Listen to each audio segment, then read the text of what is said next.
Muy buenas noches a todos, sean bienvenidos. Esta noche tenemos acompañándonos a Padre Franz de Jarano. Él es jesuita boliviano de origen quechua. Desde su ingreso en la Compañía de Jesús se dedicó al mundo de los marginados y excluidos. Como sacerdote, su vida ha estado ligada e inserta en realidades y comunidades indígenas, primeramente entre los aymaras y luego en tierras bajas con las comunidades mojeñas, y actualmente otra vez entre los aymaras viviendo en Jesús de Machaca.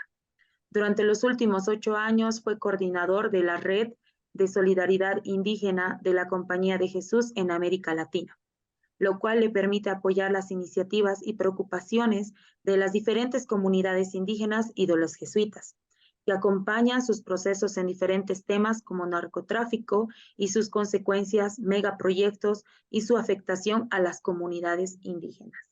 Pues bienvenido, Padre Franz.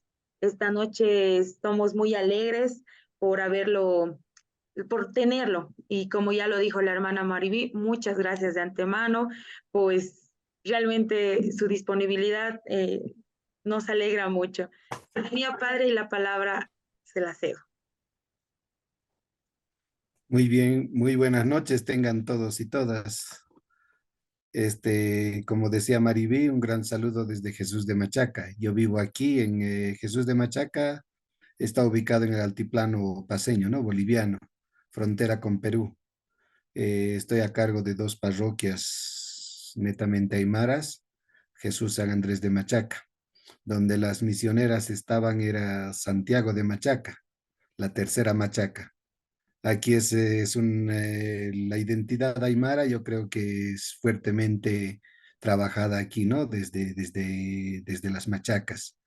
Pues lo que quiero compartirles, me habían pedido hablar sobre la espiritualidad andino-amazónica. Y no sé si he hecho bien, pero lo que yo quisiera conversar con ustedes, platicar un poco, dialogar con ustedes, es acerca sobre todo de la espiritualidad indígena, ¿no? En general, porque me parece un poquito decir solamente andino amazónico como ¿no? Como una cosa que me parece que la riqueza es mucho más amplia, ¿no? Tiene una riqueza, hablar de la espiritualidad indígena es una riqueza mucho más amplia. Entonces, como decía en la presentación, gracias a Dios por la gracia de Dios, esas son las gracias que Dios nos da. He estado relacionado con el mundo indígena toda mi vida, siempre he trabajado y de algún modo me ha acompañado mucho el hecho de haber coordinado el trabajo de las comunidades jesuitas insertas en comunidades indígenas a través en toda América Latina, desde la Tarahumara en México hasta el Chaco, Bolivia, hasta el Chaco argentino, ¿no? Pasando por los mapuches en Chile y demás, ¿no? Los mayas en Centroamérica y demás. Y esa experiencia yo creo que es lo que quiero compartir con ustedes. Tenemos un colectivo que es el equipo de reflexión de culturas y religiones indígenas, el ERCRILA, de donde participamos jesuitas, laicos y sobre todo laicos indígenas y algunas otras personas más, sobre todo académicas. Y entonces es lo que les voy a compartir, es producto un poquito, no es mi producto, yo no soy experto, bueno, yo me considero más pastoralista, ¿no? Pero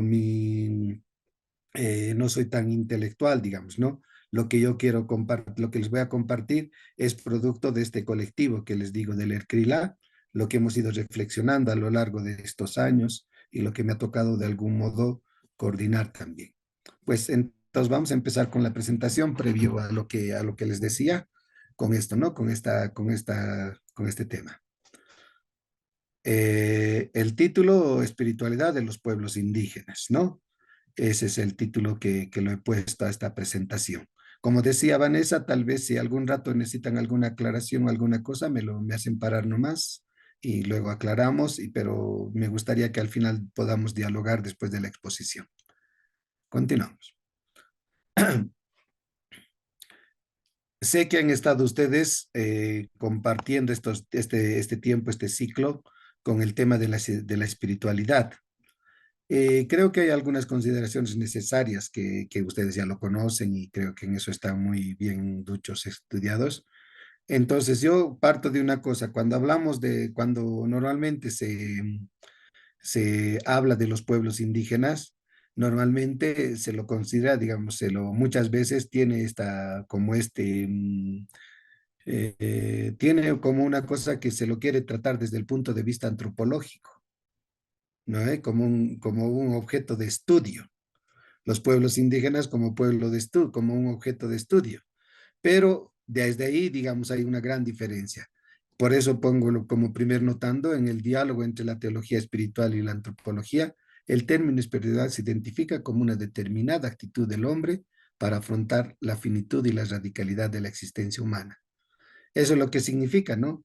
Siempre la pregunta fundamental, ¿no? ¿Qué es el hombre y con todo esto, ¿no? Y entonces la espiritualidad nos ayuda de algún modo en afrontar esta finitud, la muerte en realidad, ¿no?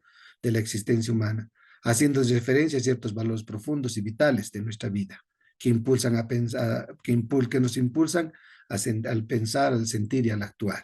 En realidad, digamos, la espiritualidad, como ustedes muy bien lo saben, es un conjunto, ¿no? Es lo que sostiene la vida de las personas. La espiritualidad se refiere a cualquier valor religioso o ético, eso muy bien lo sabemos, pero esto que se concretice con una actitud, un espíritu del cual broten las acciones humanas. Entonces, lo que decimos, no todas las cosas tienen que tener su espíritu. Estas cosas que tienen su espíritu nos ayudan de algún modo, nos ayudan o nos impulsan o nos invitan a actuar.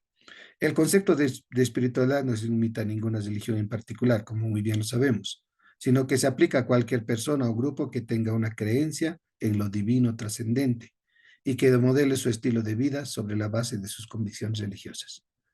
Eso es, digamos, como fundamental, ¿no? Entender eso de lo que ustedes mismos están viendo aquí, de espiritualidad de diferentes aspectos, pero esto también vale para la espiritualidad de los pueblos indígenas. Siempre tiene que tener lo divino, siempre se concretiza en algo divino. Y este divino dentro de las comunidades de los pueblos indígenas va a tener diferentes nombres, ¿no? El Tumpa, el Dios, y demás, ¿no? Con diferentes nombres, pero siempre vamos a tener esas concreciones. Avanzamos. Eh, ¿Cuáles son las características de la espiritualidad indígena? ¿Cuáles son las características? Yo la primera que pongo es la comunitariedad. Esto muy bien lo sabemos. Yo creo que muchos de ustedes que están aquí, que estamos participando, tienen experiencia de eso, porque hemos compartido con las comunidades indígenas, ¿no? Entonces, esto es fundamental, yo creo, y eso es lo que le hace la diferencia frente a diferentes espiritualidades, la comunitariedad. La experiencia de fe de los pueblos indígenas pasa por la vida comunitaria, necesariamente pasa por la vida comunitaria. Todas las expresiones de fe no son temas individuales ni aislados, pues todo está interrelacionado. Y eso creo que es fundamental para entender la espiritualidad de los pueblos indígenas, que nunca se habla a nombre propio, sino se habla siempre en nombre de la comunidad. La comunidad es fundamental, es el núcleo fundamental para vivir la espiritualidad. Sienten, los pueblos indígenas sienten y ven la naturaleza como algo que no es ajeno a su existencia. Y esta es otra de las características fundamentales. La naturaleza, la vida, el cosmos, lo que les rodea, no es ajeno a su existencia. Parte de su sociedad, de su cultura, es eso, parte de ellos, como una extensión de su cuerpo personal y social. La naturaleza no es un sujeto viviente, es un sujeto, diré, es un sujeto viviente y lleno de intencionalidad. No es un objeto, no es un objetivo, mudo y sin espíritu. La naturaleza nos habla y transmite su sentir.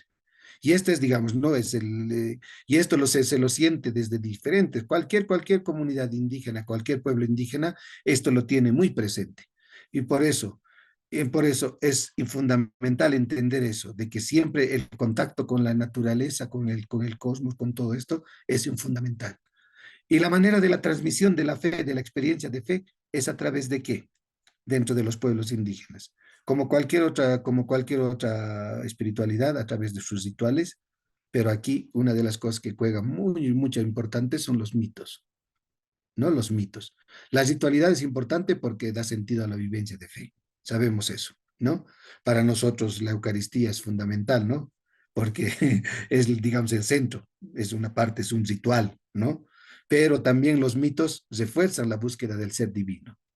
Entonces, los mitos son la respuesta, ¿no? Respuesta, digamos, a esa búsqueda. Entonces, los mitos son a través de los cuentos, leyendas, incluso los mitos vienen a través de los sueños.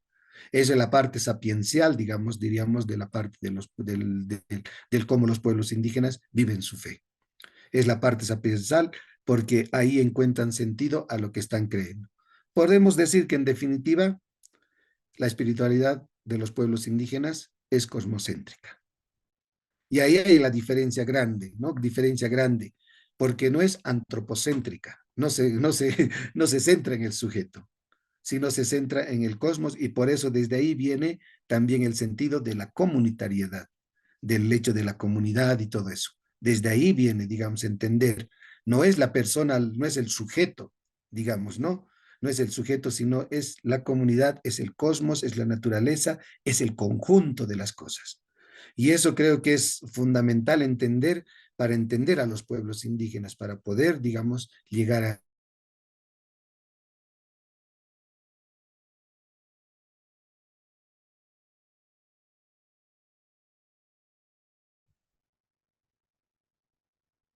comprender una vivencia profunda de su fe.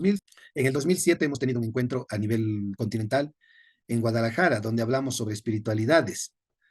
Y ahí una de las cosas que nos hablaron precisamente fue acerca de esto,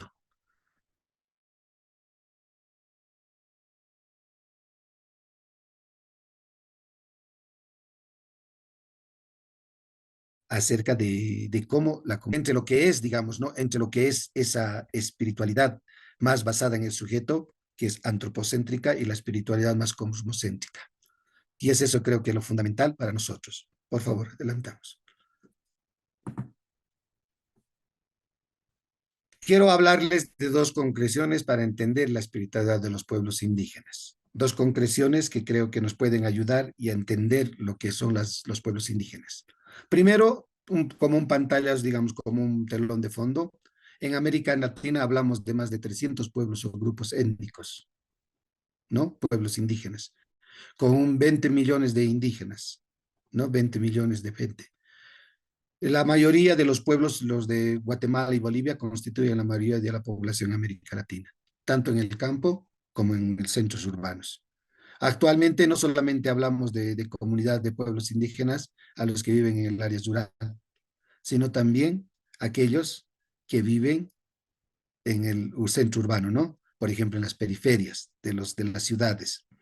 Y de esa experiencia la debe tener muy bien marcada, ¿no? Maribí, allá en Valle Hermoso, todo Santa Veracruz, todo eso, ¿no? Todas comunidades indígenas que se han trasladado, pero que se constituyen su modo de vivir de la comunidad, ¿no?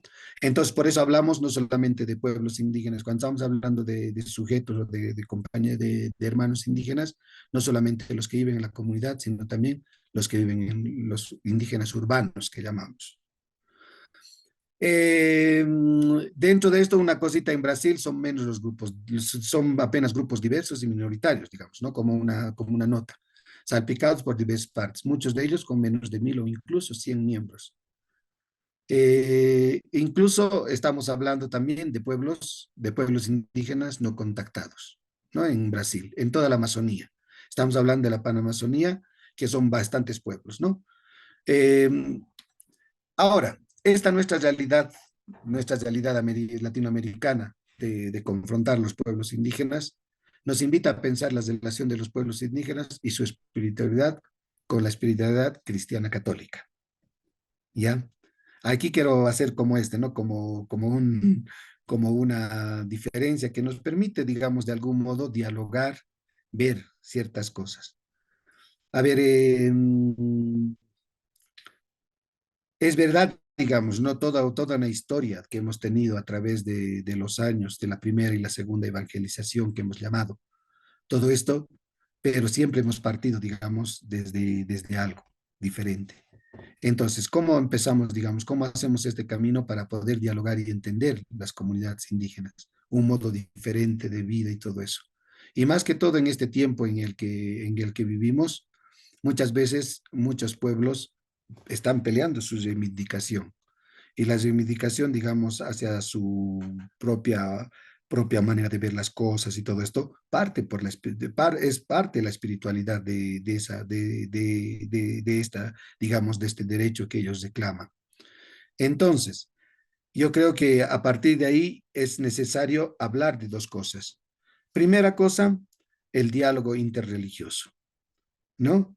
El diálogo interreligioso para poder reconocer de algún modo la vivencia de fe de los pueblos indígenas. Y por otra parte, hablar también de una cosa fundamental dentro de los pueblos indígenas que para muchos de nosotros se considera, digamos, como el paradigma, el buen vivir. El buen vivir. Yo quiero proponerles estos dos, digamos, como estos dos puntos que nos permitirían de algún modo entender la cosmovisión o entender la vivencia espiritual de los pueblos indígenas. Esto yo creo que puede ser como una de las cosas que por lo menos yo a mi modo de ver entender les quiero proponer. Avancemos. Se nos fue nuestra... Ah, ya. Primero hablar del diálogo interreligioso. ¿Qué importancia tiene del diálogo interreligioso? Primero, tomar en cuenta que la gran parte de la humanidad no pertenece al cristianismo, sino a otras religiones donde Dios también se hace presente. Eso muy bien lo sabemos, ¿no?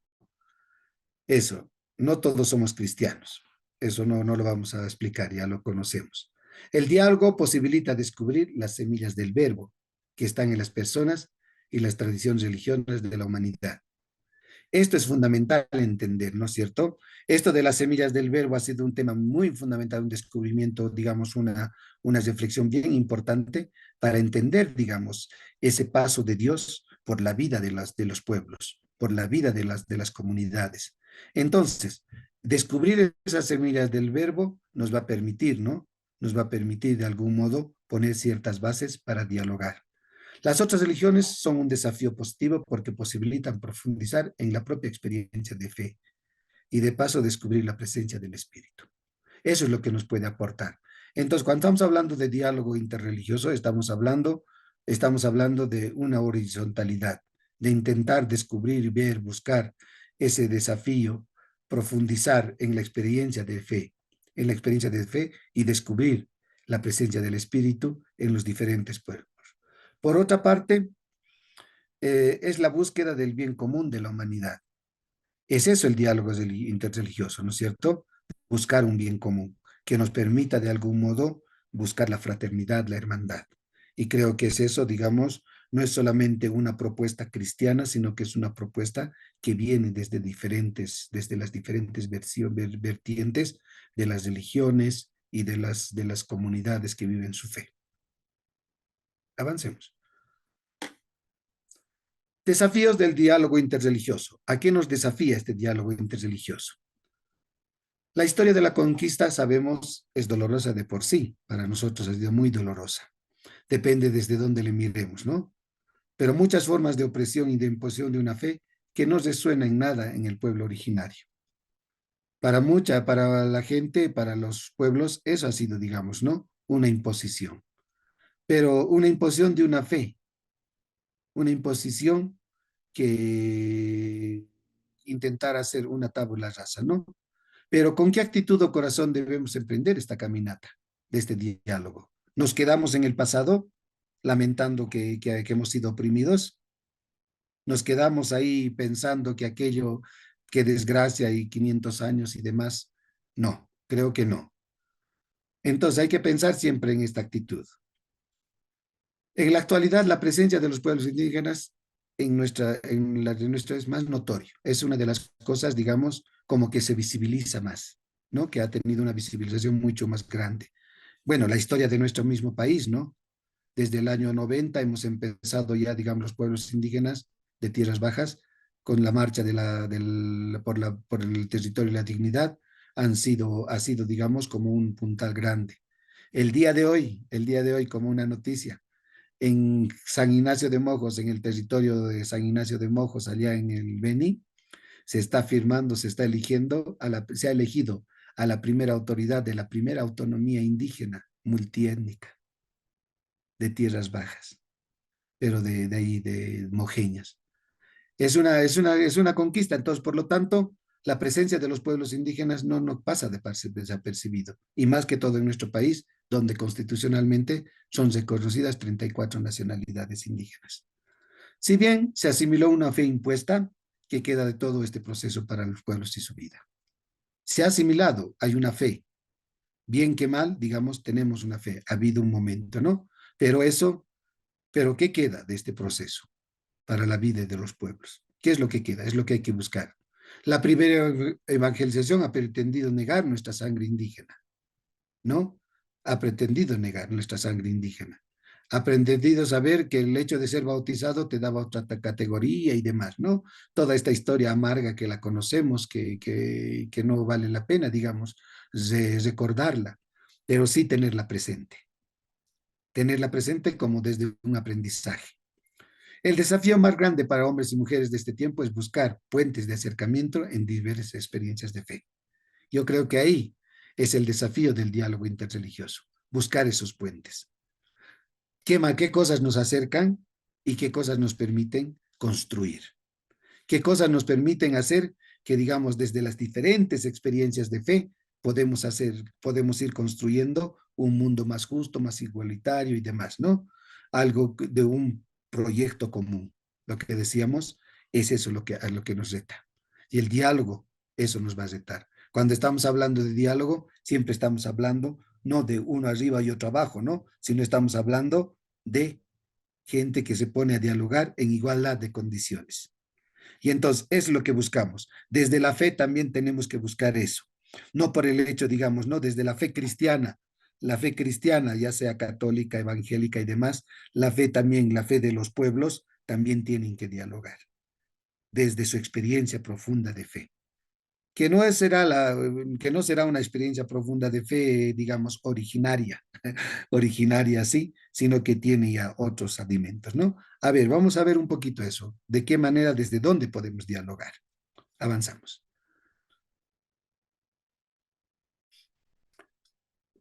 Un poco haciendo un recuento, diversas formas de imposición religiosa que hemos vivido, ¿no? Bueno, ha habido la lucha de los dioses, que ha sido en 1524, se hizo el diálogo de los 12.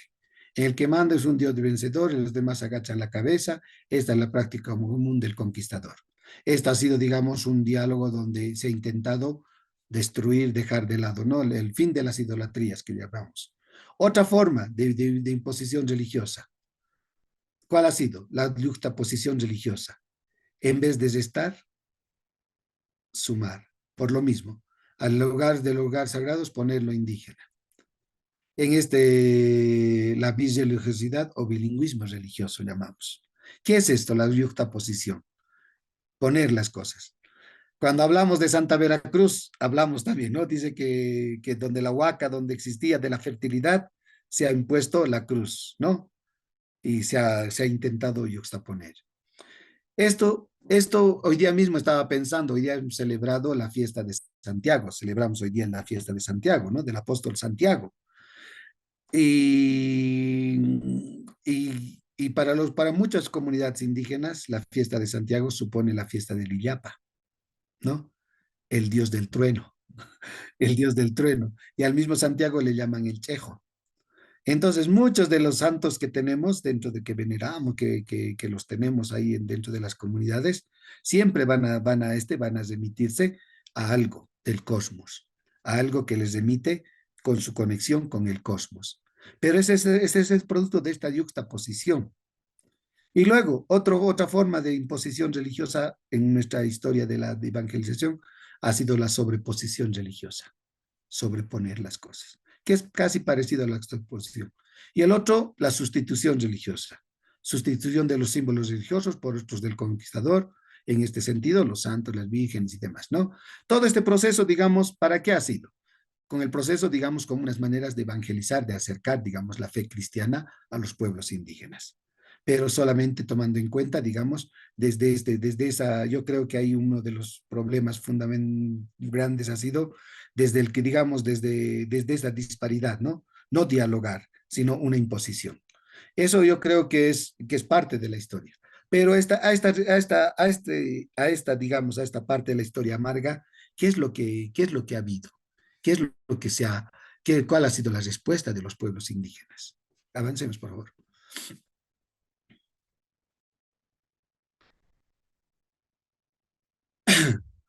A esto lo que hemos hablado, entonces, ¿qué ha habido? Esta es una de las cosas que es fundamental, yo creo, para los pueblos indígenas. Ha habido un proceso de síntesis religiosa. Esa ha sido la respuesta de los pueblos. No ha sido, digamos, el quedarse llorando sobre la leche derramada, sino, es verdad, hubo una sustitución de la gente, pero la gente ha sido capaz que ambas religiosidades puedan vivir en armonía sin que ésta esté sobre la otra. La vivencia, lo más importante, la vivencia de los pueblos, la vivencia de los pueblos. Y en esto yo creo que los que somos originarios de pueblos indígenas, como es en mi caso, yo soy quechua, ¿no? Vengo de una familia quechua. Por ejemplo, es bien ¿no? Cuando en nuestras prácticas religiosas comunes de la familia del hogar, nos pasa esto de que hacemos esta síntesis, ¿no? A la vez hacemos la mesa que tenemos que hacer el despacho a la Pachamama, pero al mismo tiempo somos profundamente religiosos, ¿no? Y en la mesa, al hacer el despacho de la mesa, ahí se invoca a los santos, se reza el Padre Nuestro, la Ave María, y se hace toda una síntesis, ¿no? Y entonces como que hay un conglomerado, digamos, que uno dice, ¿esto qué es lo que ha hecho? No se puede pensar, digamos, en que todo está. Alguno dirá, más purista, dirá, pero eso no está bien, mezclar las cosas. Pero no, es la vivencia, lo que hay que importar, lo más importante es la vivencia de la gente cómo vive eso y cómo eso le aporta a su propia experiencia religiosa. La iglesia no reconoce en muchos casos como los reconoce como religiosidad popular, pero en definitiva es expresión de profunda fe. Lo hemos puesto, ¿no? Como religiosidad popular. Ahora mismo, cuando estamos hablando de la sinodalidad, uno de los temas fuertes ha sido eso, de hablar de espíritu, seguimos hablando de religiosidad popular. Y no somos capaces de salir de ahí, digamos, de este atolladero, para pensar y dar verdaderamente el verdadero crédito que tienen las vivencias de fe de los pueblos indígenas. Si bien las expresiones religiosas de los diferentes pueblos son valederas, merecen un reconocimiento de parte de todos. Aceptar que hay maneras concretas de vivir la fe. Creo que es eso lo más importante, lo fundamental. Y eso es lo que los pueblos reclaman. Es verdad, digamos, que están muy unidos a la experiencia de Dios, pero también esa experiencia ser reconocido. Por lo tanto, nos hace falta profundizar en la propia fe. Y por lo mismo es necesario interlocutores válidos que sepan defender su fe libre de fanatismos y extremismos. Ya no vivimos en una sociedad unitaria, sino en una sociedad plural. No somos blancos o negros, sino somos grises. Eso, ¿no? Nuestra vivencia de fe no es solamente una, sino tenemos experiencia de fe. Lo que dirían ahí los antropólogos, somos cheje, ¿no? Somos grises, somos un conglomerado de cosas. Y esa es nuestra experiencia de fe. Cada pueblo con su cultura, el idioma y las formas organizativas para profundizar su espiritualidad y cosmovisión. Eso es lo más importante, yo creo.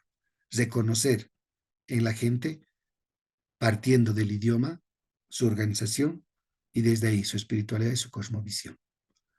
Creo que eso es lo que los pueblos indígenas reclaman, ¿no? Reclaman que se les pueda reconocer que su propia experiencia de fe también es válida. Que está, no voy a decir, digamos, voy a tomar el nombre, la palabra, solamente prestándome, salpicada de cristianismo, está salpicada de cristianismo por toda la historia. Pero eso no significa que no sea válido, sino más bien significa que, ahí hay que buscar los puentes de diálogo, los puentes de fe, los puentes que nos permitan de algún modo avanzar en este caminar. Avanzamos.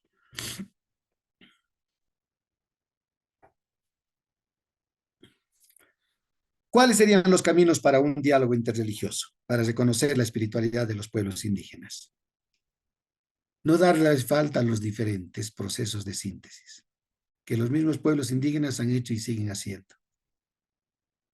Hay que dejar de lado todo tipo de ideologías y confrontaciones destructivas. En nuestro país, en Bolivia, eso es uno de los temas que ha quedado como este, ¿no? Como estancado. Nos hemos asustado como iglesia. Como iglesia nos hemos asustado, ¿por qué? Porque todo el tema, digamos, de los pueblos indígenas se ha politizado, ideologizado demasiado. Y entonces nos ha quitado la capacidad de reacción, por ejemplo, ¿no? Ahora mismo ahí somos unos cuantos locos los que hablamos de teología india, de teología andina y demás, ¿no? De teología que puede ayudar a construir y demás.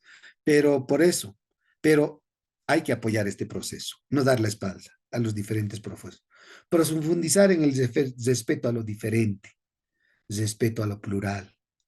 Más que pensar en qué nos dificulta, se tiene que pensar en qué nos aporta a nuestra vida de fe,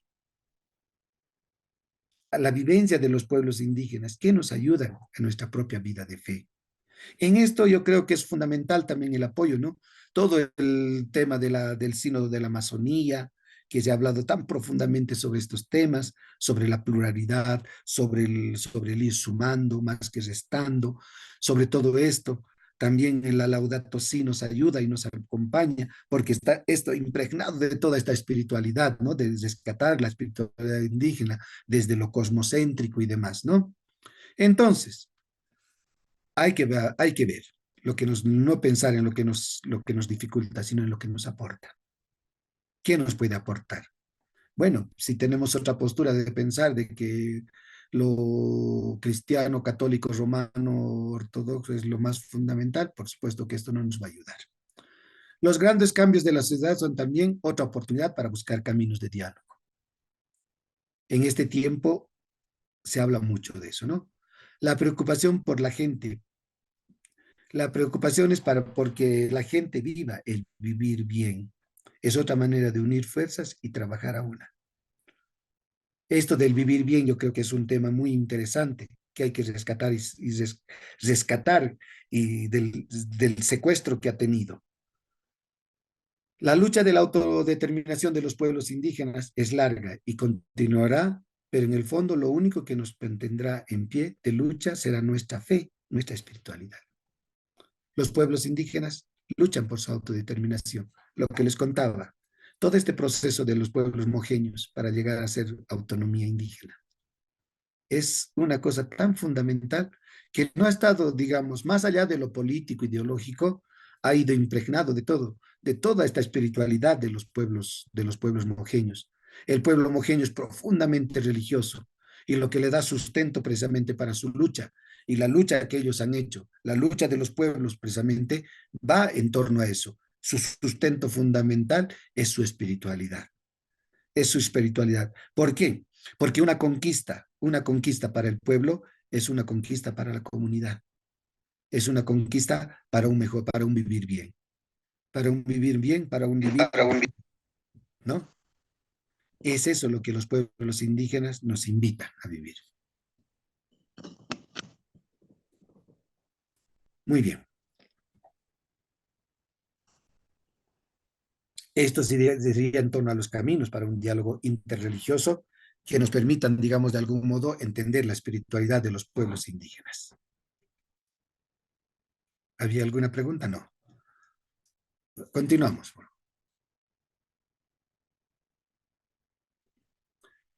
Esto del diálogo. Ahora el otro punto que quiero tomarlos es el buen vivir, como el paradigma. ¿Ya? Lo que les decía, el buen vivir ha sido como un eslogan, ustedes mejor que yo, bueno, lo conocemos, ¿no? Un eslogan político en Bolivia para vivir bien, todo un eslogan que se ha ido haciendo.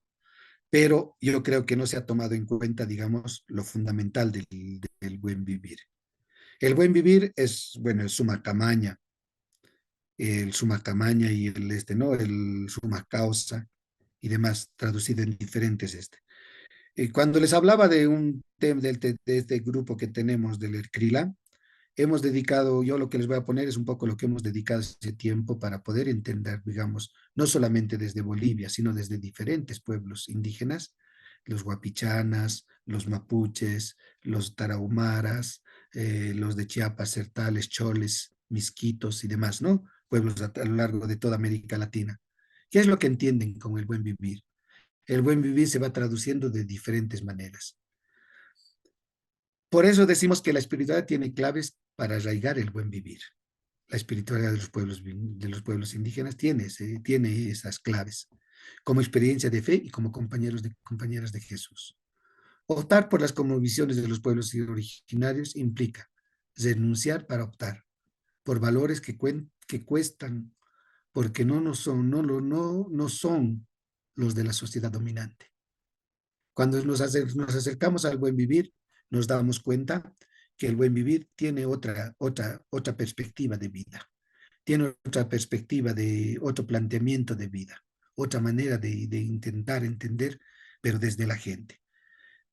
En nuestra cultura actual, marcada por el individualismo, es necesario asumir la cosmovisión del buen vivir, que nos ayude realmente a vivir bien. Lo cual, ¿qué significa?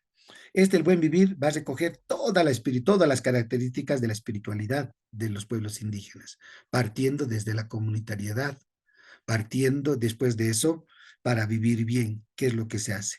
Toda la ritualidad, todas las cosas, en todo lo que encontramos, en todas las expresiones de fe de los pueblos originarios, encontramos este buen vivir.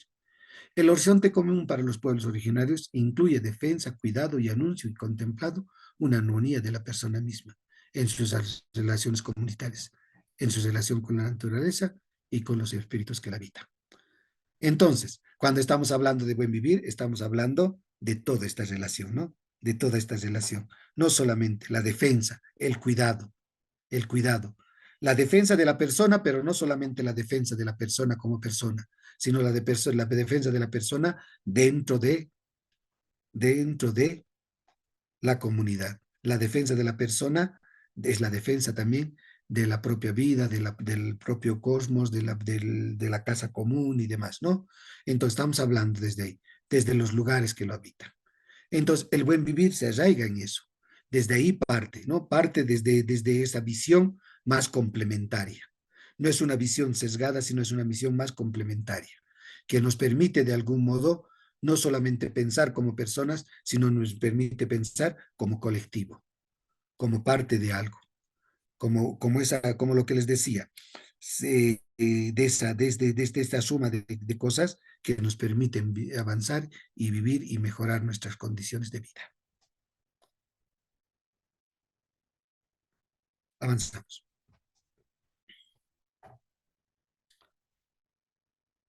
El futuro que viene de la mano del buen vivir. El buen vivir, desde ahí entendiéndolo, ¿qué nos puede permitir? ¿Qué nos puede permitir, digamos, si lo entendemos muy bien el buen vivir?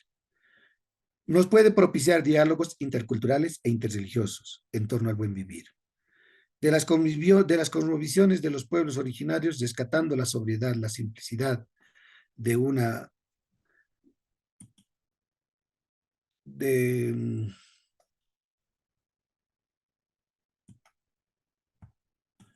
de una vida sencilla que no necesite de acumulación para vivir bien, fomentando la solidaridad implícita en el buen vivir comunitario, comprendiendo que todos estamos en la misma barca buscando el bien común.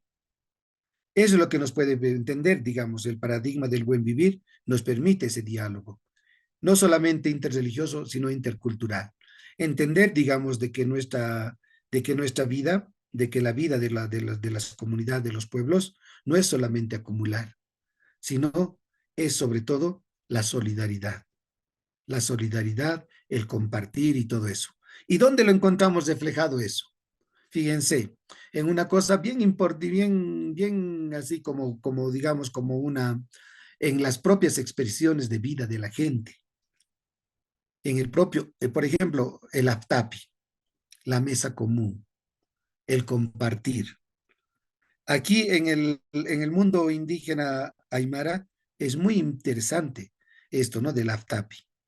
Cuando tenemos una reunión, tenemos un encuentro con la gente, al final del encuentro con la gente, al encuentro de la gente, lo último, ¿con qué finaliza?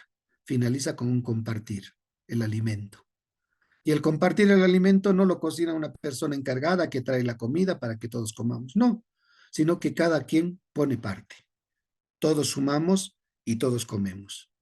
Es eso como la multiplicación de los panes, ¿no? Del Evangelio. Entonces, ¿pero qué nos invita?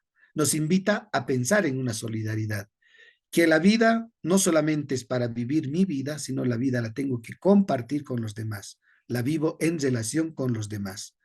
Y después de eso, en otros pueblos indígenas, también son expresiones, digamos, de estos temas de solidaridad. Por ejemplo, la minca, el trabajo común en las diferentes comunidades quechuas. En las comunidades quechuas se vive esto, ¿no? Se vive que para poder, digamos, hacer un trabajo por la comunidad, se hace la minca. Y entonces se va sumando. Tu propio trabajo ayuda a que los demás puedan también tener mejores condiciones de vida. No piensas en ti, sino piensas en el colectivo. Y eso es, digamos, como esas expresiones. Seguro en los pueblos que ustedes comparten encuentran también esas expresiones que nos permiten, digamos, otra manera de visión del mundo.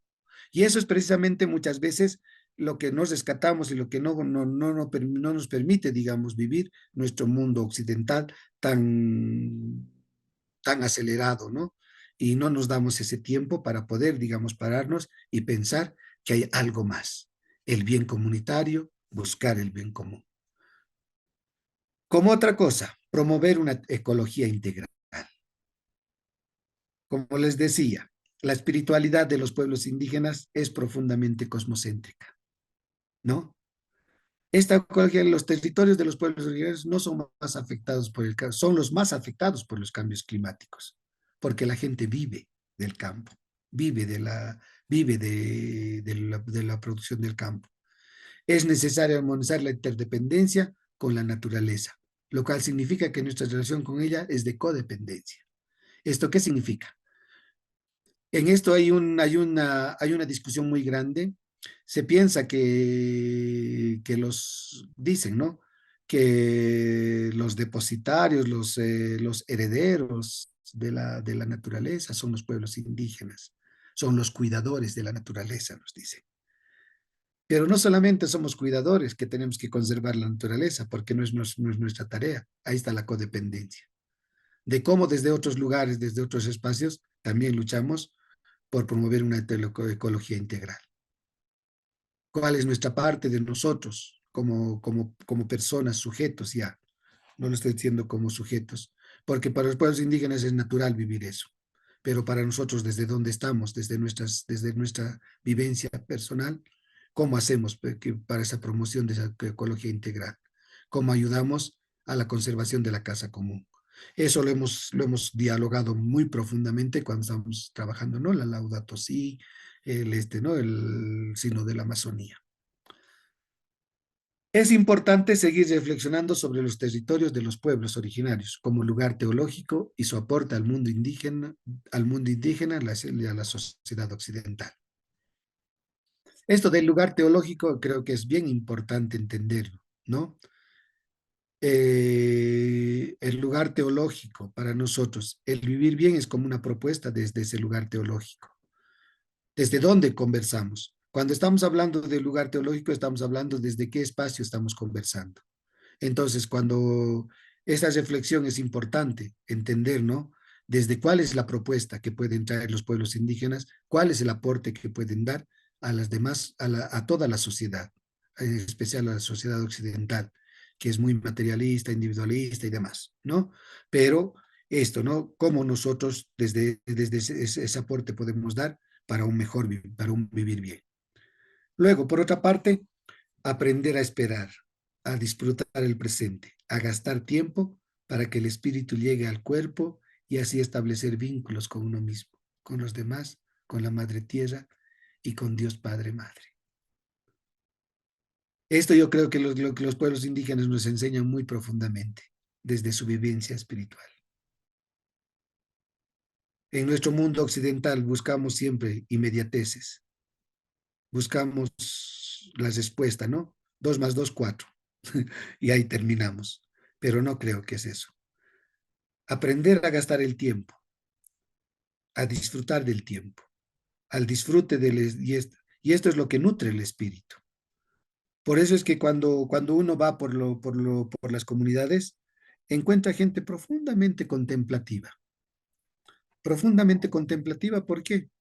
Por esa relación, porque no les cuesta nada, nada poder sintonizar con el cosmos, sintonizar con la naturaleza, con lo que está pasando. Y desde ahí yo creo que es también todo este tema que hablamos muchas veces de lo que la gente trae, los bioindicadores. Los bioindicadores nacen desde esa contemplación del cosmos. Frente al cambio climático, dice, ¿cómo va a ser el tiempo? Dice, si digamos en la mañana en tal fecha tenemos que salir a destapar las piedras, preferiblemente moradas. Encontramos una piedra morada, la damos la vuelta, en los primeros días de agosto damos la vuelta. Si la piedra está húmeda, va a ser año lluvioso. Si la piedra va a estar seca, incluso con telarañas, va a ser año seco.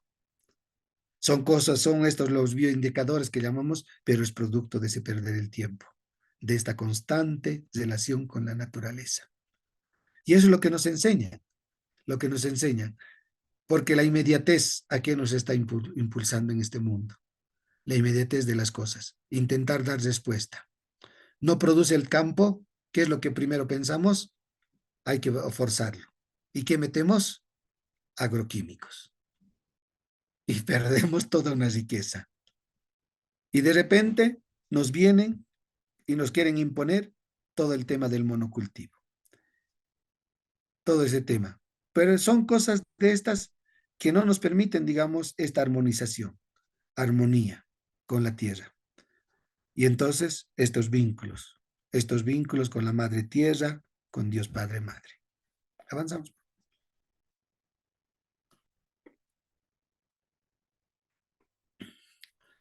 Por otro lado, el vivir bien, ¿a qué nos invita?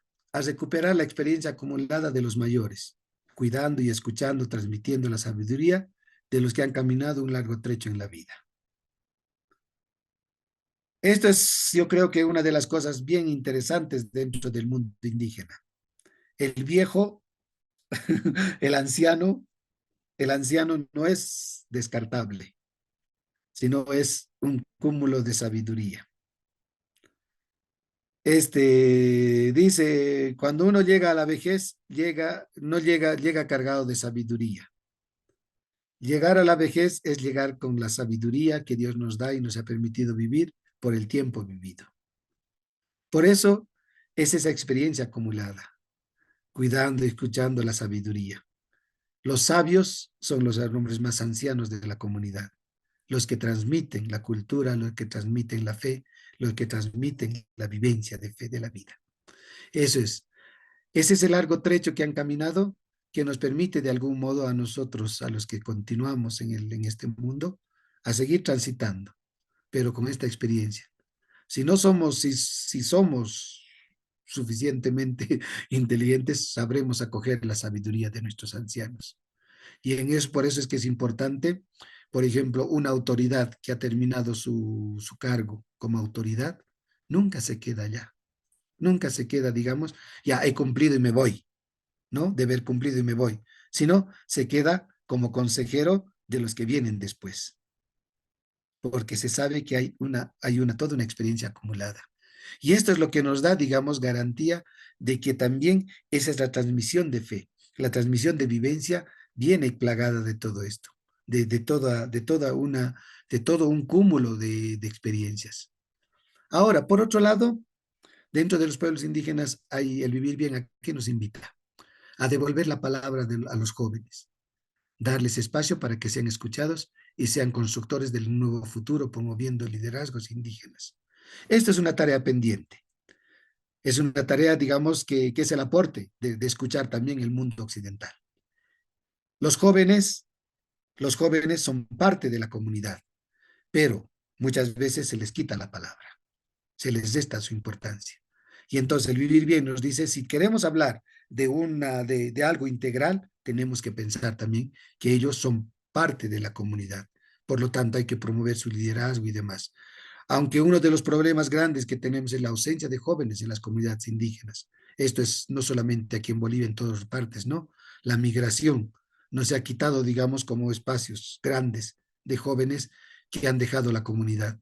Y cuando vuelven a la comunidad, vuelven precisamente sin esa experiencia profunda de vivencia que les da el vivir día a día. Ahora, por otro lado, el vivir bien también desde este espíritu que se quiere rescatar, potenciar las gobernanzas comunitarias, de modo que ayuden a la soberanía territorial y alimentaria, consumiendo lo que se produce de modo sustentable.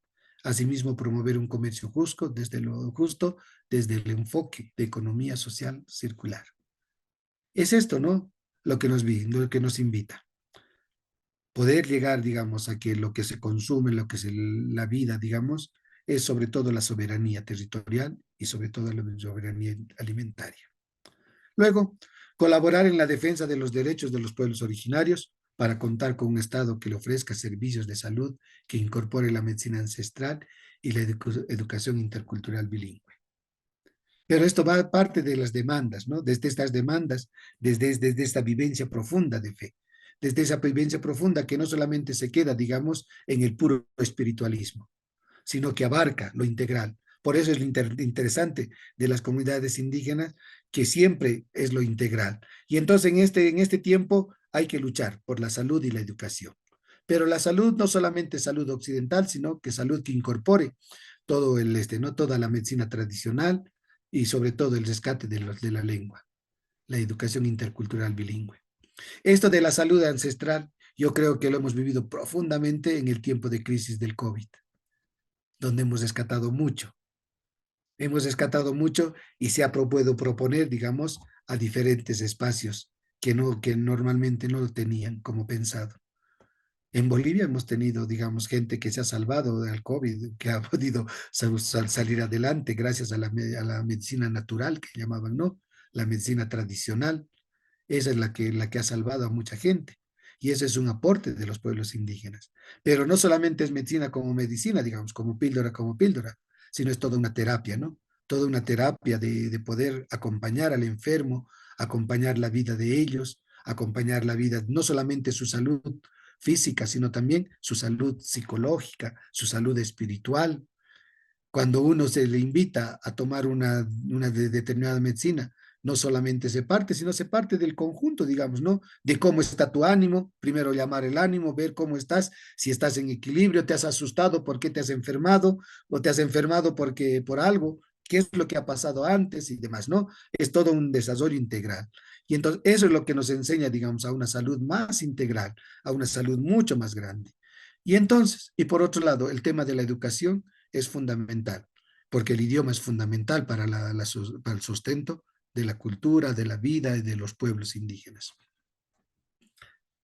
Luego, promover la defensa de los territorios ante la amenaza del extractivismo, narcotráfico, megacultivos que destruyen la vida de las personas, contaminan las aguas, suelos, aires y destruyen ecosistemas que a su vez generan muchos procesos migratorios forzados. Y es eso una de las luchas de los pueblos indígenas en este tiempo, ¿no? Que se está luchando para eso, ¿no? Por el territorio. La defensa del territorio es fundamental porque somos de la tierra, vivimos de la tierra y nos movemos en la tierra. Un pueblo, una comunidad sin territorio, sin tierra, territorio, no es una comunidad, no tiene su espíritu. Comúnmente en los pueblos mayas también lo dicen, ¿no? Allí está enterrado mi ombligo. Entonces yo pertenezco a la tierra, yo soy de la tierra. Y es por eso fundamental la defensa de los territorios, porque son parte de la vida. Y en este tiempo, último tiempo, tan fuertemente amenazados. Y en la Amazonía boliviana estamos teniendo todo el tema, ¿no? De la explotación del oro y toda la destrucción de la naturaleza, el desmonte y demás. Pues, hermanos, hacer incidencia sobre los puntos antes señalados para que se generen leyes que protejan el buen vivir de los pueblos originarios. Es más, velar para que esas leyes cuenten con los mecanismos necesarios para que sean aplicadas realmente. Esta es la parte más política de lo de las leyes. Pero esto no parte, digamos, desde ahí, sino parte sobre todo desde esa visión, de la visión de los pueblos hacia el territorio, hacia las personas, hacia el cosmos, pero desde ahí, ¿desde dónde? ¿Sustentado dónde? Desde su espiritualidad. Sustentado desde su espiritualidad.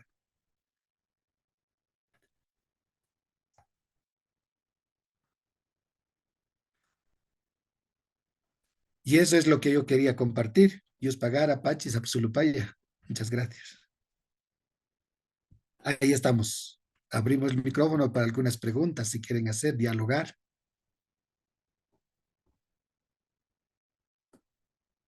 Muchas gracias, Padre Franz. Y sí, pedimos a todos nuestros participantes poder abrir la camarita y también los micrófonos para los que gusten hablar o pueden hablar. Y si no, pues usamos el chat de Zoom, que también está habilitado para aquellos que tal vez no puedan encender su micrófono o cámara. Pero sí les pedimos que podamos abrir nuestra camarita, así el Padre Franz los conoce. ¿Alguien tiene alguna consulta, alguna duda, algún aporte? ¿Algún aporte? Yo creo que más bien tal vez podríamos ver unas experiencias, digamos, desde lo que les he dicho, tal vez yo me he ido por otro lado y podríamos ver, no sé, todos tenemos experiencias, ¿no? De compartir con los pueblos. A mí me gustaría ver estas dos cosas, ¿no? Como que ha resonado.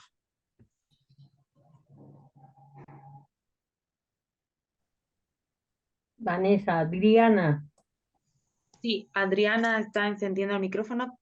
Adelante, Adriana. Ahí yo no. No tengo pregunta. Está bien.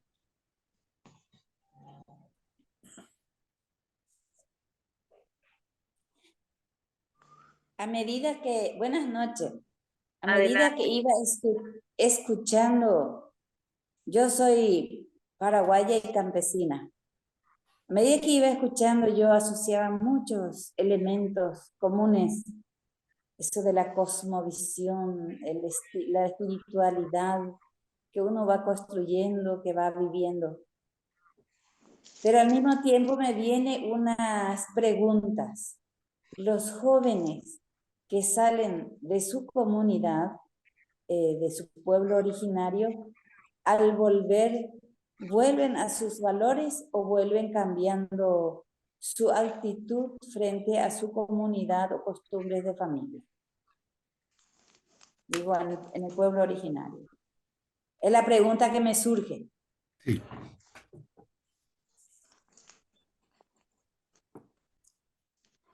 Le respondo, hermana, si quiere.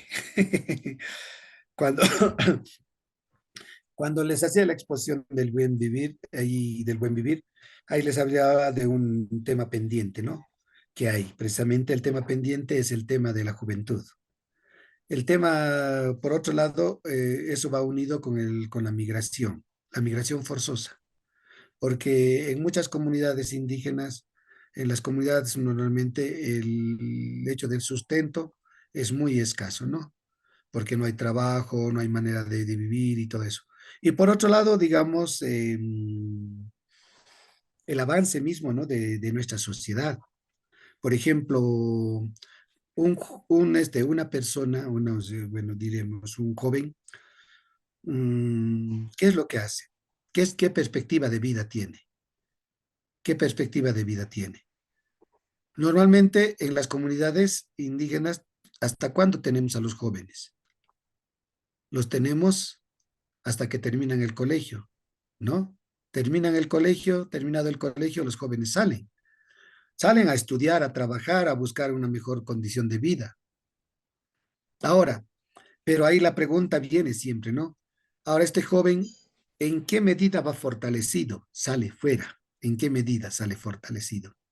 Si este joven, por ejemplo, cuando sale allá, el mundo lo va a absorber y va a perder todos sus valores, o tiene algún sustento que le pueda permitir seguir. Y esto se nota fácilmente. Cuando hay esta experiencia de jóvenes que salen de las comunidades, pero han salido con una experiencia ya trabajada y todo eso, estos jóvenes normalmente hacen eso, ¿no? Nunca se olvidan de su nexo con la comunidad. Van y vuelven, van y vuelven. Entonces ahí se da cuenta. Pero hay otros que van y nunca más vuelven. Nunca más vuelven y tienen que volver solamente muchas veces por obligación. Por obligación y tienen que reaprender la vida en la comunidad. Tienen que volver a reaprender. Entonces, pero ahí es un trabajo, digamos, tal vez es un trabajo para muchos de nosotros, siempre nos hemos planteado, digamos, ¿no? Por ejemplo, dentro de nuestra misma pastoral, ¿no? Dentro de nuestra misma pastoral. ¿Cómo estamos enfocando este punto? ¿Qué espacio le estamos dando al joven? No solamente, digamos, dentro de la sociedad, sino dentro de la iglesia misma. Y esos, digamos, son los espacios que hay que irlos trabajando. Por ejemplo, ¿no? Las pastorales específicas, pastoral juvenil rural y demás, ¿no? Y trabajar desde la propia realidad del joven, cosa de que cuando salga de la comunidad, tenga elementos para poderse, digamos, de algún modo, entre comillas, defenderse o tener elementos que le ayuden a discernir lo que va viviendo, lo que va enfrentándose en en otra realidad que le es ajena a él, pero en la cual tiene que convivir. Entonces, es eso el diálogo y ahí también va el tema de la interculturalidad, ¿no es cierto? Y los espacios también, digamos, ¿no? Dentro del mundo urbano, ¿qué espacios estamos abriendo para la acogida de precisamente de estos jóvenes que vienen de otra realidad? Entonces, el tema migrante no solamente es el que deja su trabajo de los migrantes, no solamente es un trabajo de los que dejan su país, ¿no? Sino también su región. La migración interna, de qué manera, digamos, dentro de nuestras pastorales, como gente de iglesia, estamos asumiendo este punto.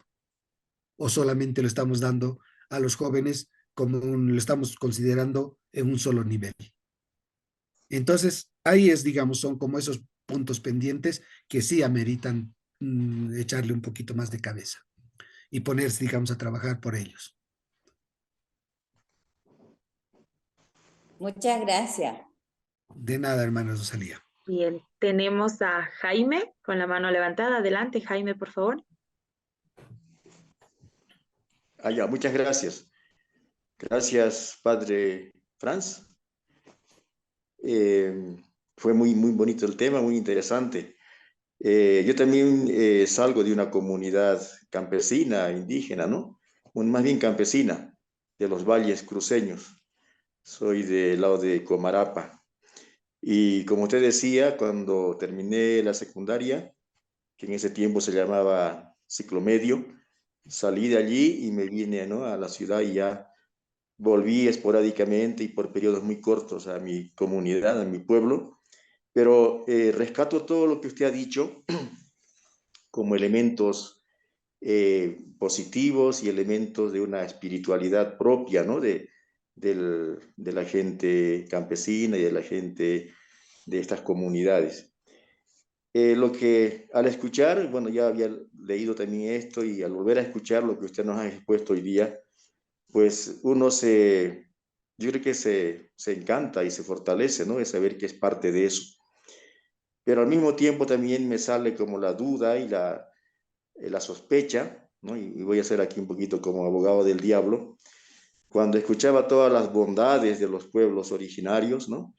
Y de las comunidades campesinas, uno dice, pues esto es como el paraíso terrenal, ¿no?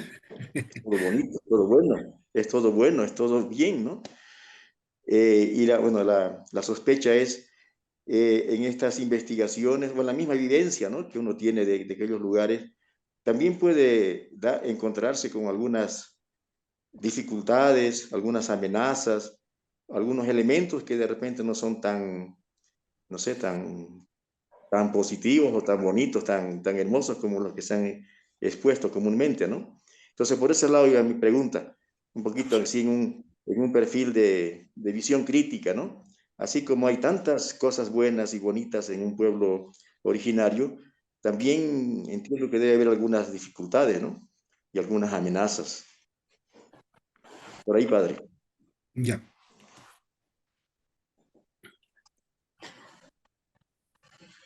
A ver, yo creo que ahí, en torno a la vivencia, digamos, ¿no? Bueno, siempre uno busca idealizar las cosas, ¿no? Cuando habla con pasión, intenta idealizar o busca idealizar las cosas. Es verdad, digamos, no todo es color de rosa. En eso tiene razón. Yo creo que hay una cosa A ver, dentro de una de las grandes amenazas, dentro de las comunidades indígenas es el tema de la de la politiquería. Politizamos las cosas, ideologizamos las cosas, ¿ya? Por ejemplo, yo creo que hay un tema de que las cosas no están dadas de una y para siempre, sino que hay que aprender, digamos, como que hay que propiciar espacios de diálogo y de reflexión. A ver, una de las cosas que a mí personalmente muchas veces me cuesta entender y dialogar con la gente que tengo más relación, es ese tema, ¿no? Bueno, en Bolivia hemos pasado por un momento, voy a poner ejemplo Bolivia que conocemos, ¿ya? Todo este tema, digamos, del tema de los derechos de los pueblos indígenas, ¿ya? Cuando estamos hablando de los derechos de los pueblos indígenas, parece que muchas veces lo consideramos como el único punto y no consideramos, digamos, de que hay espacios intermedios. Y a veces el hecho, digamos, y es verdad eso, en eso estamos muy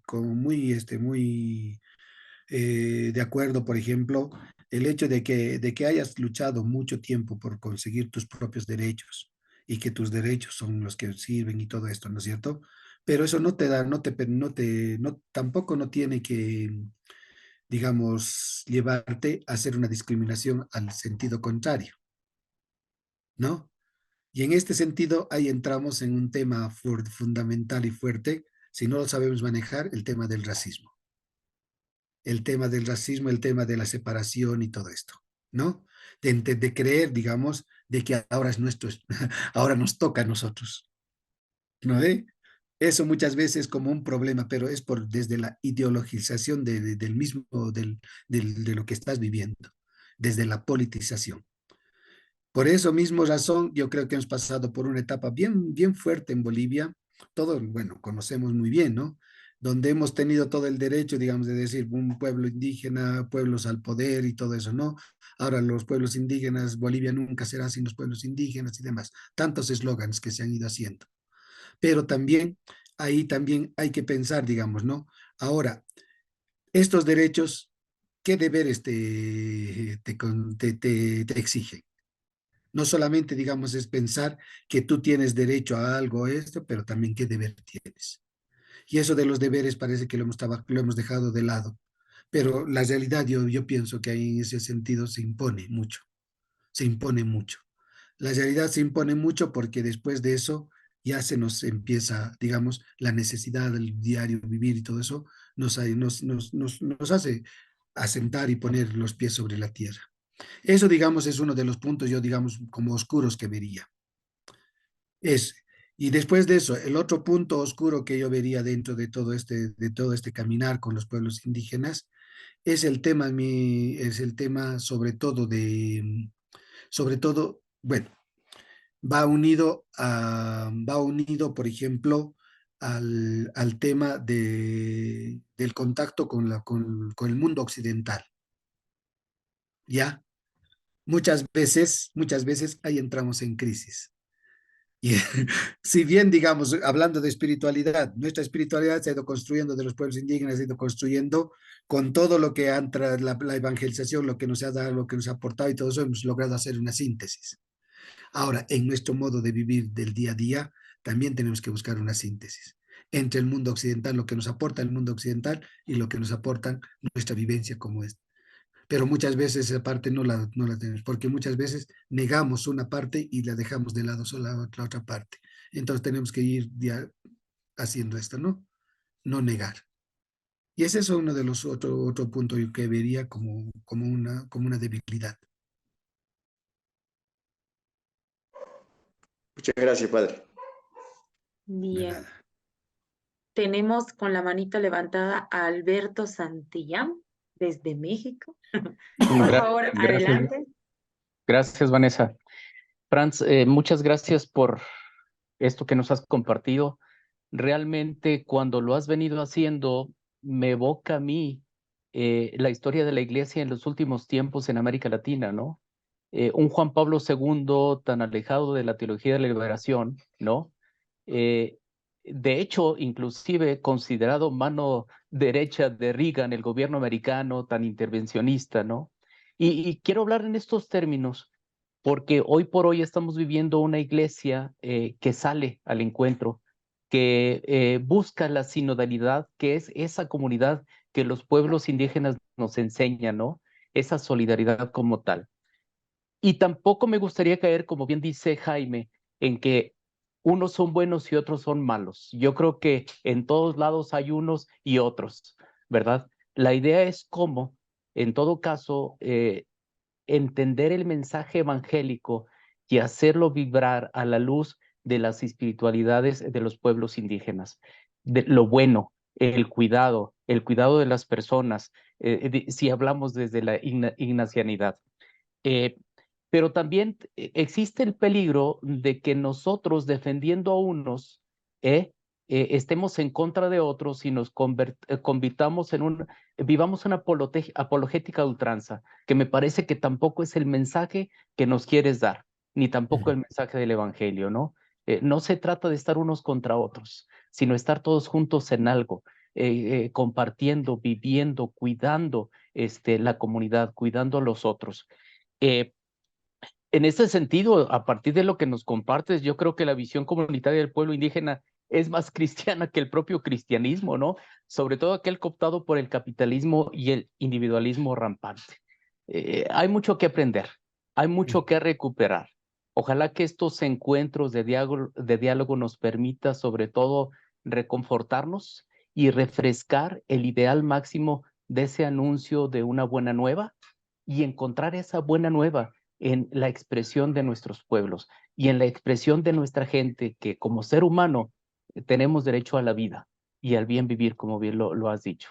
Gracias, Franz. Es bastante reconfortante encontrar este tipo de prédicas y vivencias y gracias por tu testimonio.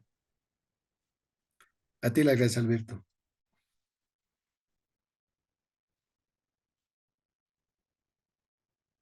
¿Alguien tuviera alguna consulta, duda, alguna opinión, aporte? No sean tímidos.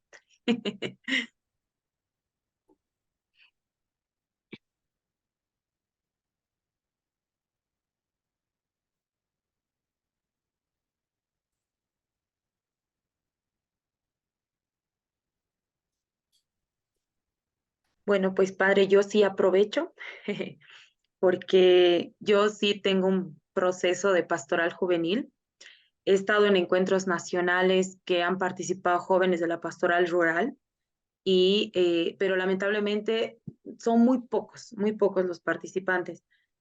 Desde su experiencia, yo tengo esta gran duda que sí se me ha venido mientras la escuchaba y que quisiera consultarle cómo, eh, cómo facilitar o cómo llegar más a estos jóvenes, que como usted bien lo decía, ¿no? Son jóvenes que hasta el colegio están en sus pueblos, están ahí, pero luego vienen a la ciudad y encuentran pues obviamente otro muy diferente, ¿no?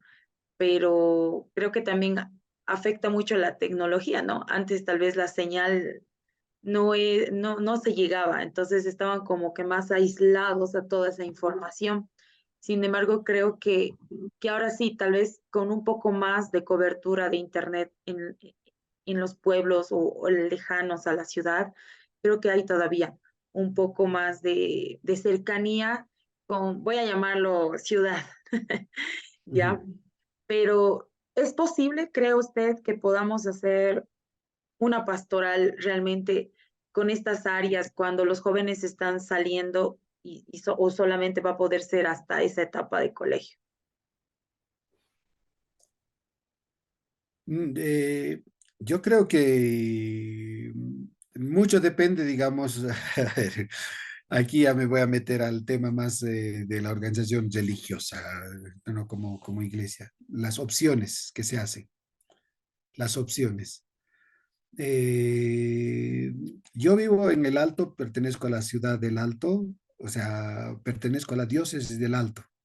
En Bolivia, la ciudad es la ciudad más grande, la Aymara, es el Alto. Incluso en población es mucho más grande que en la ciudad de La Paz, ¿no? Entonces llamamos la ciudad Aymara. Y ahí, digamos, por estos espacios, la ciudad del Alto, pasan cosas interesantes, ¿no? Por ejemplo, concretamente el tema de la atención a los jóvenes, pasa, digamos, por estas opciones que hay que hacer.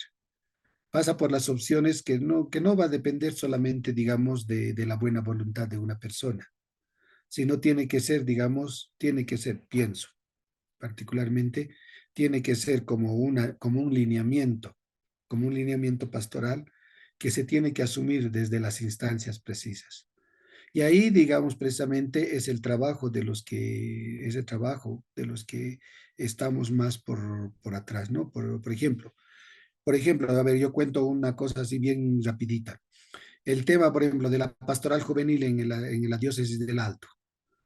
Pastoral juvenil en la diócesis del Alto solamente se la consideraba, hace mucho tiempo, solamente se la trabajaba desde la ciudad del Alto.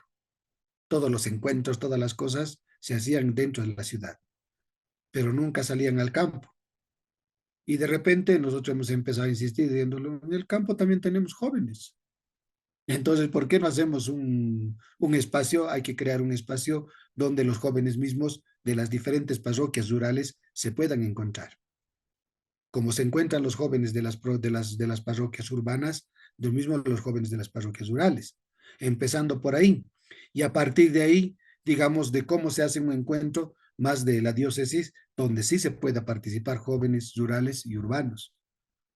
Digamos, ahí va, para darse cuenta, digamos, de que la realidad juvenil, lo que tú dices, pasa por muchos espacios. Y uno de los espacios que pasa precisamente es el espacio, digamos, de cómo la tecnología está influyendo en la vida de los jóvenes mismos. Pero también eso de la tecnología no es digamos, el monstruo al que hay que derribar, sino también es el aliado al que hay que atraer a nuestro lado. Y entonces esa es una de las tareas grandes y fundamentales. Por ejemplo, en el campo, el joven ya bueno, tiene su WhatsApp, tiene su TikTok, hace sus TikToks y todo eso. Yo he ido con un paseo el año pasado con los jóvenes de la promoción a la ciudad.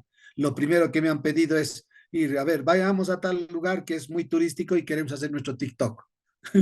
Los jóvenes bueno, son TikToks y ellos que quieren verse igual que como ven a cualquier joven de otro lado, igual, lo mismo. Ahora, pero también hay una cosa interesante que a mí me ha gustado mucho de mis jóvenes. Ellas, digamos, las chicas querían vestirse de cholita como ellas se visten para hacer su TikTok. No se han puesto otra ropa, sino la que ellas llevan todos los días y han hecho su TikTok desde ahí. Como que hay ciertas cosas, ciertos puntos donde los mismos jóvenes van dando respuesta. No hay que ir inventando la cosa, más bien acompañar esos procesos. Y en ese acompañar esos procesos, precisamente, es la creatividad de los agentes pastorales, que somos nosotros, ¿no? Desde nuestras propias realidades. Muchas veces nos encerramos en ciertos espacios y no somos capaces de abrir nuestra mente a otras cosas más. Y esas son realidades, pues les decía, si digamos en el campo trabajamos de una manera, pero en las ciudades hay otros retos. Y esos otros retos son precisamente para los que están viviendo en las ciudades, ¿no? Y esos tienen que ir dando respuesta a su propia realidad. Y el tema de la sinodalidad es un tema, lo que ha tocado Alberto. Yo creo que hay un tema interesante para nosotros como iglesia, para renovarnos y volver, digamos, a ver estos espacios, como en un tiempo lo hemos llamado los nuevos aerópagos, que ha pasado de moda la denominación de los nuevos aerópagos y nos hemos quedado ahí, pero sigue existiendo eso, no han pasado de moda, y eso hay que recuperar, hay que ver y hay que recrear, ¿no? Son, digamos, como los retos que se nos plantean, pero desde esa visión, ¿no? Desde lo que nos pueden aportar y los que nos pueden traer, pero en ese diálogo. Yo nunca dejaría, digamos, de lado el diálogo como lo fundamental para la vivencia de nuestra propia espiritualidad y la espiritualidad de los demás y el cómo eso nos aporta y nos nutre para poder seguir avanzando en nuestra vivencia de fe. Muchas gracias, Padre. ¿Alguien tuviera alguna consulta, alguna duda más? Aprovechen, luego no se me vayan a quejar que poquito tiempo. Salvador está con la mano levantada. No, aplaudieron. Salvador, Era un emoticón de aplauso, hermana. Ya una, sí, No. una Padre, consulta. Toya, Yo adelante. hace años, hace muchos años, tenía la oportunidad por trabajo de vivir en el campo, en comunidades del altiplano. Y un poco, o sea, coincido con todo lo que habló al principio, pero después como que he desmitificado el hecho, digamos, que haya una solidaridad comunitaria y demás como tal, porque no, lo que he visto no es tan así, o sea que soy solidario contigo, pero es porque espero reciprocidad o espero que tú me des más de lo que yo te he dado. Eso es lo que lo veía en temas de la solidaridad. Y otra cosa que tampoco veía como una comunidad unida, como una comunidad, ha habido lugares, no sé, eso nos puede hablar más el padre, la división muy grande que hay entre, vamos a decir, entre los católicos y los no católicos, o sea, los evangélicos, protestantes o de diferentes sectas, que realmente había en algunos lugares que era así, batalla campada, hasta peleas muy, muy grandes entre los de arriba y los de abajo. Los de arriba pertenecían, digamos, eran los que podían ser los católicos y los de abajo eran de las sectas. Y había muchas peleas, muchas divisiones entre ellos. Esto yo pasó cuando trabajaba o hacía las prácticas en la universidad hace muchos, muchos años atrás. No sé cómo es ahora, padre. Ya, gracias, Toya. Mira, el tema de la reciprocidad, ¿no ve? De la reciprocidad, lo que llamamos el daini en las comunidades aymaras. No, yo te doy, yo te colaboro para que vos también en algún rato cuando necesite me colabores, ¿no? Si lo vemos, depende desde dónde lo mires, ¿ya? Si lo ves desde un punto de vista occidental, es verdad, son intereses creados, ¿no? Intereses creados, digamos, donde se pierde muchas veces el tema ¿no? El tema de la solidaridad, ¿no? Pero yo creo que en cierta medida son como capitales acumulados, digamos, viendo desde un punto de vista más antropológico y todo eso, ¿no? Son capitales acumulados que la gente tiene. Pero mucho depende, digamos, con la visión que tienes, desde dónde lo mires. A ver, hay una cosa que creo que no hay que negarlo eso. Muchas veces la influencia del mundo occidental muchas veces permea muchos de estas prácticas, ¿ya? De estas prácticas. ¿Por qué? Porque se van cambiando y se van transformando la vida en la comunidad. Digamos, por eso les decía, no solamente a nivel religioso se hace la síntesis, sino a nivel cultural, a nivel social también. Porque la gente que muchas veces va y tiene más contacto con la ciudad, muchas veces viene con otros criterios, que ya no son los criterios originales, sino son criterios transformados. Y esos criterios transformados que traen, ¿qué es lo que traen?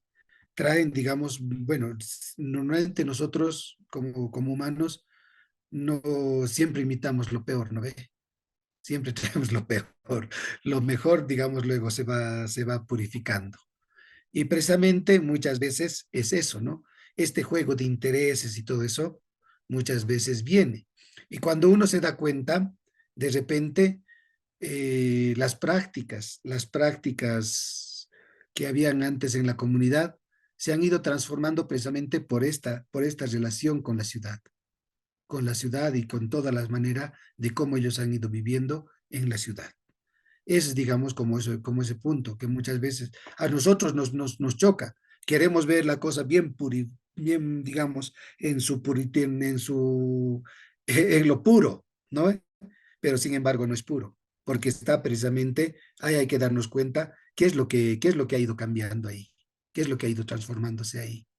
Y ahora, en esa transformación, podemos verlo desde el balcón y decir, ya se ha arruinado la cosa. No, hay que intentar, digamos, recuperar lo mejor de todo eso. Y ahí es ese diálogo de ir buscando caminos de una mejor, digamos, de un mejor acercamiento. A ver, te cuento una cosa. Por ejemplo, el ejercicio de la autoridad dentro de las comunidades aquí donde yo estoy en el mundo aymara es rotativa, ¿no es cierto? Es rotativo y la gente tiene que hacer malco y todo eso. Y de repente, en ese ejercicio de la comunidad, la gente lo hace según sus usos y costumbres, todo eso. Y como siempre se hace por rotativo, entonces el cargo te toca sí o no, ¿no? A ti. Y en una comunidad de aquí cercana, le tocó hacer el cargo a una familia que ya vivía, el señor vivía mucho tiempo en La Paz, en el Alto de La Paz. Y en el Alto de La Paz había sido, él había dice, no, esto es una cosa fácil, porque va a ser así, muy fácil, no sé qué. Y de repente el hombre había sido presidente de su junta vecinal, había ejercido como presidente de junta vecinal en la ciudad de La Paz. Y cuando viene al campo, lo primero que quiere hacer es reproducir lo que había su ejercicio de presidente de junta vecinal dentro de la comunidad, ¿no? Con todo su sistema que tenía ahí. Y de repente la gente le dice, no, no es así.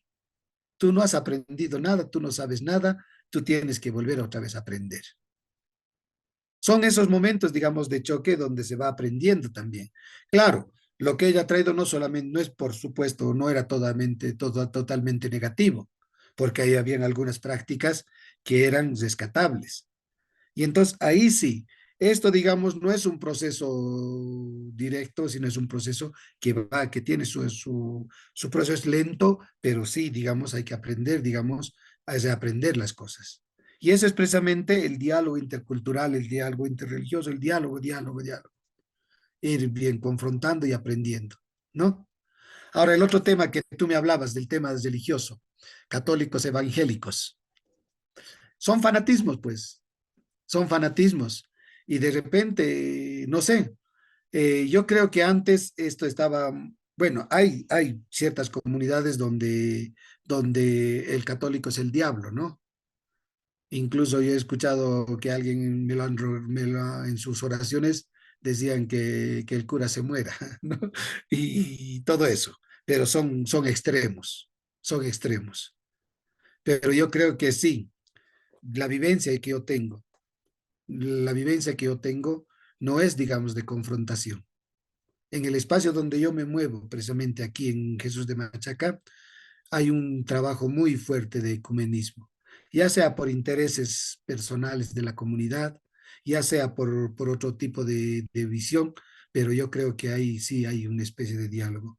Y lo que uno va predicando y lo que uno va diciendo siempre es, la fe no nos puede separar, la fe nos tiene que unir.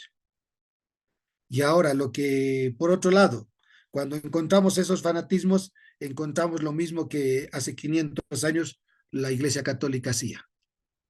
Condenaba las prácticas religiosas indígenas.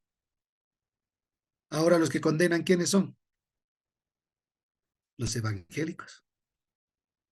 El celebrar, digamos, el poner una mesa, el poner una huacta, una cosa de esas, es del diablo, ¿no? Y entonces son esas cosas, ¿no? Es eso ¿no? Es eso, son como esos espacios, como esas cosas que van cambiando. Pero eso no nos debe asustar, sino más bien nos debe ayudar como que a dar respuestas a eso. Son puntos, son momentos, digamos, de picos altos o lo que sea, pero que nos tienen que ayudar a ver, digamos, de cómo acompañamos los procesos, pero desde el diálogo. Esa sería mi respuesta.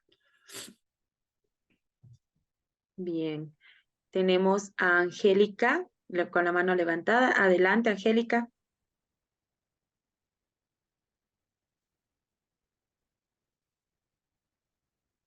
Buenas noches, padre. Muchas gracias por compartir con nosotros la espiritualidad de los pueblos originarios. Tengo una pregunta.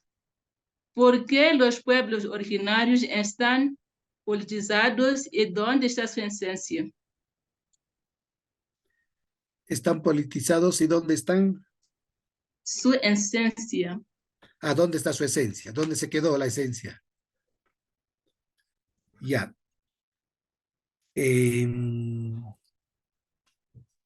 La politización de los pueblos indígenas, bueno, todo ese proceso, digamos, ¿no? De buscar de buscar o conseguir, digamos, la libre determinación y la autonomía de los pueblos. Es la lucha por los derechos, ¿no? La lucha por los derechos. La lucha por los derechos siempre va a pasar por muchas veces, como es en el fanatismo religioso, pasa lo mismo en el fanatismo político. ¿Dónde? ¿Dónde está, digamos, el punto de quiebre?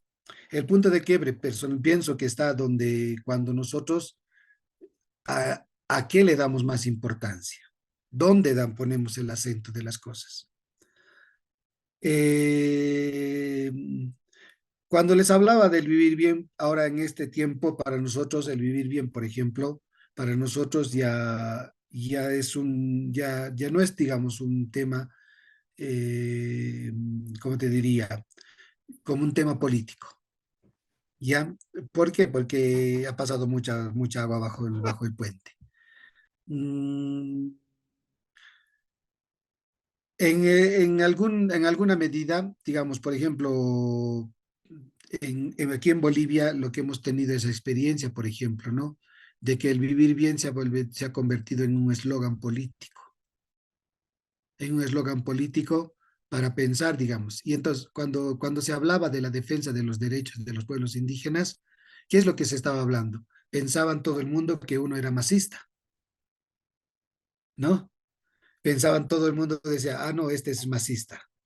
Pero sin embargo no es eso, ¿no? No te estás adscribiendo a una ideología política, te estás adscribiendo, tú estás hablando ahí, pero ahí precisamente, ahí es el secuestro muchas veces de todas las luchas de los pueblos indígenas, ese es el peligro muchas veces, de que se va acaparando y hay ciertos espacios, ciertos políticos, y eso, van secuestrando toda una lucha, toda una lucha. Y entonces, pero toda esa lucha, bueno, hemos visto, si no tiene un sustento que le permita mantenerse y seguir adelante, esa lucha, digamos, toda esa ideología cae de por sí. ¿Qué es lo más contrario, digamos, dentro de todo esto? Una lucha que tiene un sustento, que parte desde un fundamento principal, que es su propia espiritualidad, esa sí va avanzando. Lo que es de Dios, decimos, ¿no ve? Tiene un buen fin. Y lo que es del diablo va a caer por su propio peso. ¿No ve? Eso es, digamos, aunque parezca muy banal, digamos, pero pasa eso. En la práctica muchas veces nos pasa eso.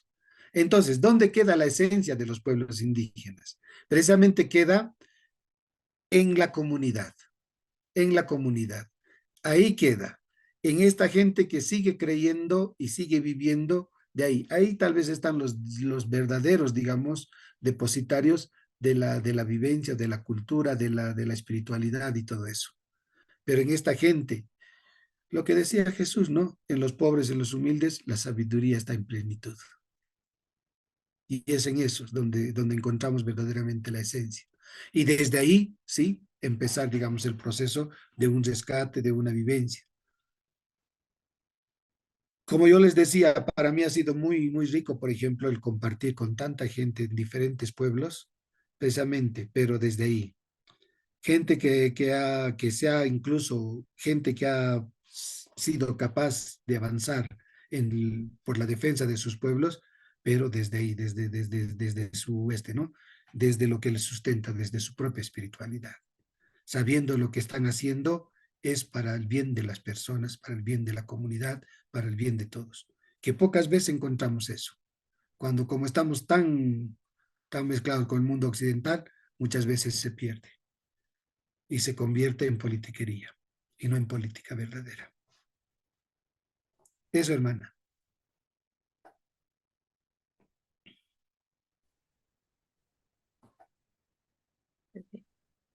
Muchas gracias, padre. Muy bien, gracias, Angélica. ¿Alguien tuviera alguna consulta? ¿Alguna otra? O hermana Mariví tal vez quiere hablar porque creo que el micrófono lo tiene prendido. Vanessa, Jorge, sí, adelante. quería preguntar al padre sobre la ritualidad. Yo he tenido amigos que han llegado de Santiago de Machaca, yo soy paseño, y han traído sus ritos para el buen vivir, ¿no? Yo quiero que, ¿qué opina el padre sobre estos ritos que hacen? Gracias. Jorge, una preguntita. ¿Qué tipo de ritos son? Los ritos son de hacer lo que han traído aquí sobre, ¿qué se llama? Los ¿Huarta? viernes, los viernes que hacen aquí. La eh, COA, las OAS, exactamente. Ah, ya, ya. Gracias, la disculpa. Ya. Bueno, uno de los temas fuertes, digamos, dentro de la realidad, digamos, a ver, dentro de la vivencia de los pueblos indígenas es el tema de la folclorización y la cosificación de la ritualidad, ¿ya? Y precisamente por ejemplo, muchas veces, por ejemplo, van esto de la COA, por ejemplo, en Cochabamba, ¿no? Los viernes, toda la cancha está lleno de humo, ¿no? Y todo el mundo hace sus COAs. Pero esta COA, ¿qué es lo que tiene? ¿Qué es lo que tiene? ¿Qué es lo que tiene detrás? Eso es lo que hay que distinguir muchas veces. ¿Cuál es el objetivo final de todo eso? ¿El objetivo final cuál es? Es como la teología de ¿no? La teología ¿cómo llamamos? De la retribución. Cuando hablamos de la teología de la retribución, ¿cuál es? Al hablar de la teología de la retribución, yo te ofrezco para que me des, siempre con interés, ¿no es cierto? Pero la esencia misma de una cova, cuando uno se hace dentro de la comunidad, no es para que me des, sino la cova tiene otro sentido. El sentido más fundamental de una mesa que se comparte, una mesa que se hace, una huachta y todo eso, el principal punto es lograr el equilibrio en la comunidad, es deshacer las desavenencias. No solamente es poner una mesa a la Pachamama para que la Pachamama te multiplique las cosas. Ahí precisamente está, digamos, la mala interpretación de los rituales. Y entonces eso es, ustedes mismos se darán cuenta. Por ejemplo, la folclorización y la comercialización de la ritualidad de los pueblos indígenas. Ese es uno de los puntos bien fuertes, bien fundamentales con los cuales se va peleando. Desde un cierto tiempo hasta esta parte, por ejemplo, han aparecido tantos curanderos, calles enteras donde se puede ver la suerte, curar con medicinas y no sé qué. Entonces, pero eso uno mismo tiene que darse cuenta. Eso uno tiene que decir, ¿no? Eso es parte de la parte esencial de los pueblos indígenas. No es. Eso es comercializar con algo. Eso es, desde el punto de vista religioso, es una manipulación, digamos, de todo este tema, ¿no? Es como esa manipulación que hay. Esa manipulación que muchas veces viene, ¿por qué? Y aprovecharse de la fe de la gente, aprovecharse de la fe de la gente. Y eso yo creo que es un tema, sí, que muchas veces denunciamos. Yo me acuerdo una vez cuando estuvimos en un encuentro de comunidades indígenas en Guadalajara, México.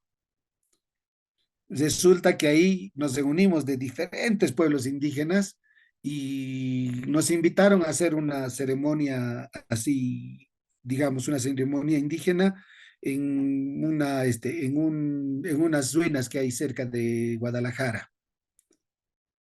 Terminamos de hacer, no me acuerdo qué ruinas son unas ruinas. Terminamos de hacer todo bien entre nosotros, entre toda la gente que habíamos ido. Y después de eso hicimos una caminata hacia el Zócalo de Guadalajara.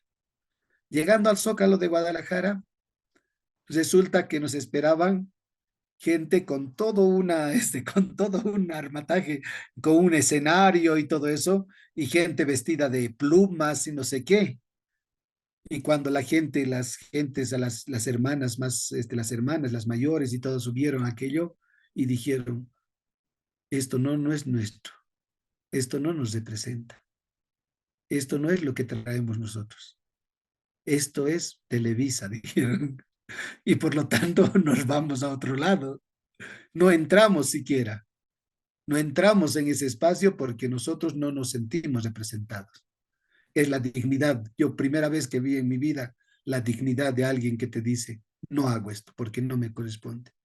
Y en muchos casos esa dignidad la que muchas veces se tendría que sostener. Por eso hay que distinguir, digamos, lo que es comercialización, lo que es la utilización de la ritualidad, la utilización, porque se lo hace y se lo abusa.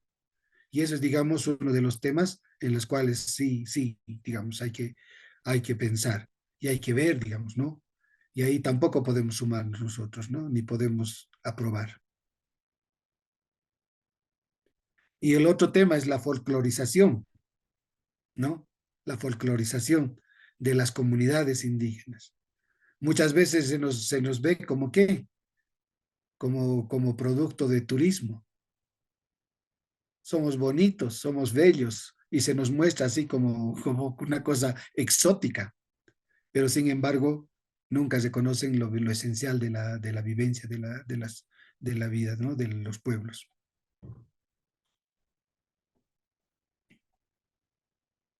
Gracias, Jorge, por tu pregunta.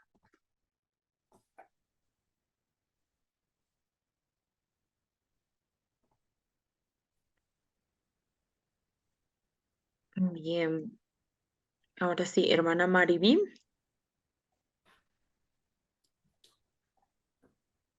Más que pregunta, yo creo que ya es hora, ¿no? Franz, agradezco infinitamente todo lo que nos compartes, todo lo que vives, ¿no?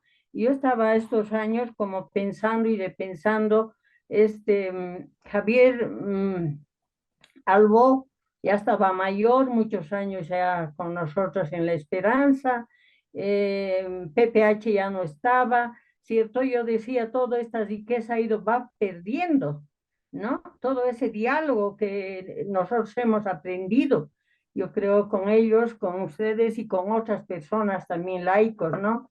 La Encarna, don Calixto y tanta gente, ¿no? De toda esa zona. Eh, Sin embargo, al escucharte, yo daba gracias a Dios cómo sigues manteniendo, ¿no? Y sigues trabajando en esa dinámica. Agradecerte mucho porque yo creo que la espiritualidad ignaciana sí o sí tiene que dialogar. Me acuerdo perfecto, yo soy de una congregación misionera, estamos en la India, en la China, en todos los lugares, ¿no? Y cómo hay que dialogar con las diferentes religiones, ¿no? Empezando por San Francisco Javier, ¿no? Por querer llegar al Japón, ¿qué pasó? Por querer llegar a la India, ¿cómo dialogó? ¿No? Entonces, pues si tú lo vas viendo, sí o sí tiene que ver, ¿no? Entonces, en estos pueblos nuestros, quechuas, aymaras, amazónicos, Bolivia, como decías, ¿no? Son 34 o 36, ¿no es cierto?, denominaciones que existen. Eso yo creo que supone también mucho tejer, ¿no es cierto?, mucha responsabilidad de parte de los que estamos aquí, ¿cierto?, queriendo dialogar, entrar como el Papa, ¿no? El Papa, ¿qué es lo que pretendió con el sínodo amazónico, ¿no? Abrir un cauce que ya está. Nosotros estamos ahora en Mojos, que es en San Lorenzo, mis hermanas con las vicentinas, ¿no?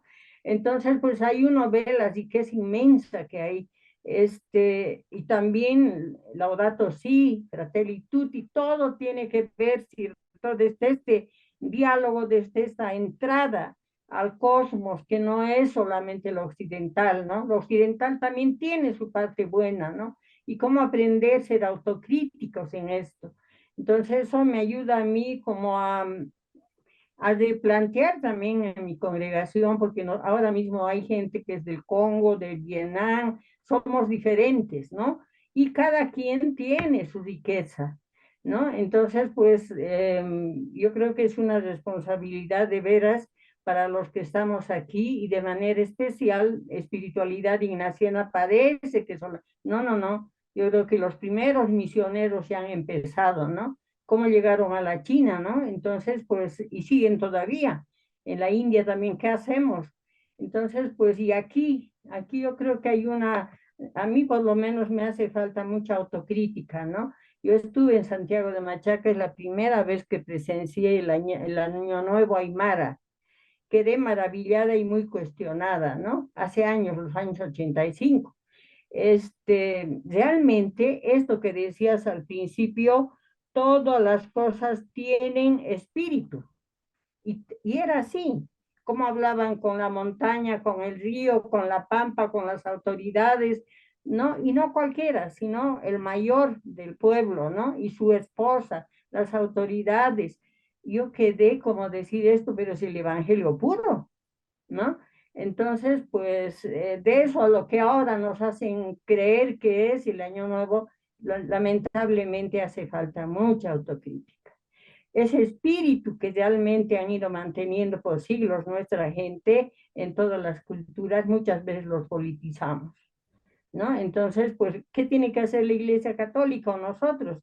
Tenemos que tejer desde abajo y sacar provecho, ¿cierto? Como lo haces tú, y creo que esa es lo que nos estás regalando esta noche, una autocrítica y aprender a dialogar y a mirar y a ensanchar tu mirada, tu mente, ¿no? De que todo es de Dios, todo. Eso yo he aprendido en los lugares donde he estado, ¿no? En Tiraque, digo, Santiago de Machaca, o en los lugares donde me ha tocado visitar también la congregación. Agradezco mucho de veras que estás donde estás y creo que ya no tengo ya pena de que no va a haber quién nos va a ayudar, ¿no? Estás tú y está también toda esa corriente de gente que todavía trabaja, ¿no? Hace poquito me invitó, no sé si estás en el mismo grupo, Sofía Chipana, ¿no? Para septiembre. ¿No? Entonces yo dije, mira, vale la pena. Entonces, pues, gracias y creo que entra dentro de estas espiritualidades, ¿cierto? Que tiene y que tenemos que dar como aporte al resto del mundo. Hemos bajado en eso también nosotros como América Latina y como América del Sur, ¿no? En este aporte interreligioso, de diálogo, de cercanía y de todo, ¿no? Entonces, pero desde la pureza, no tanto desde la politización, ¿no? Como tenemos que trabajar desde el Evangelio también, ¿no? Entonces, Francia. Entonces, pues nada, te esperamos otro día y al otro jueves lo tenemos a Lucas, ¿cierto? Como él también va a compartir de las actualidades y de la América Latina, ¿no? Entonces, pues nada, agradezco de veras el esfuerzo que ponemos y estamos aquí queriendo enriquecer nuestro espíritu. Muchas gracias, Franz. A ustedes más bien las gracias por la invitación. Ojalá haya cumplido con lo que estaba pensando, pero dije, bueno, dialogaremos y veremos. Y nada, pues siempre invitados a poder dialogar y a sumar fuerzas, ¿no? Desde donde estamos. Creo que Muy, es lo que el Señor nos invita siempre. Y es lo que decías, ¿no? Tenemos el camino, lo hacemos pocos. Ojalá este tiempo de gracia de la sinodalidad nos permita también esos acercamientos. Muchas gracias, de verdad. Y muy gustoso de estar aquí con ustedes. muchas gracias, padre. Realmente un gusto conocerlo y agradecida realmente por habernos salvado la noche. Como le dijo la hermana Mariví, los esperamos el día jueves. Padre, yo le invito a que si gusta puede seguir esta última sesión el día jueves. El enlace es el mismo. Pero también voy a aprovechar un pequeño espacio publicitario para los que todavía siguen acá. Voy a compartirles solamente esto y también aprovecho a invitarla a sus jóvenes, padre de usted. En agosto comenzamos con este curso. El 3 de agosto comenzamos con este curso de los jóvenes, la fe y el discernimiento vocacional. Los temas son muy interesantes. Hay gente también con mucha experiencia y proceso con jóvenes. Entonces, pues nada, esperamos de que muchos de ustedes puedan asistir porque no solamente está dirigido para jóvenes, sino también para personas que acompañan o quieren acompañar a los jóvenes, porque no es porque yo, por mucha experiencia que tenga, también necesitamos saber en qué onda están más o menos los jóvenes para poder acompañarlos, ¿no? Entonces, están cordialmente invitados a que puedan inscribirse, a que puedan asistir, a que puedan acompañarnos. Entonces, la invitación está hecha y pues tengan muy buenas noches todos. Muchas gracias, Padre, nuevamente. Y muchas gracias a todos por asistir. Nos vemos el día jueves a la misma hora. Buenas noches. Buenas noches.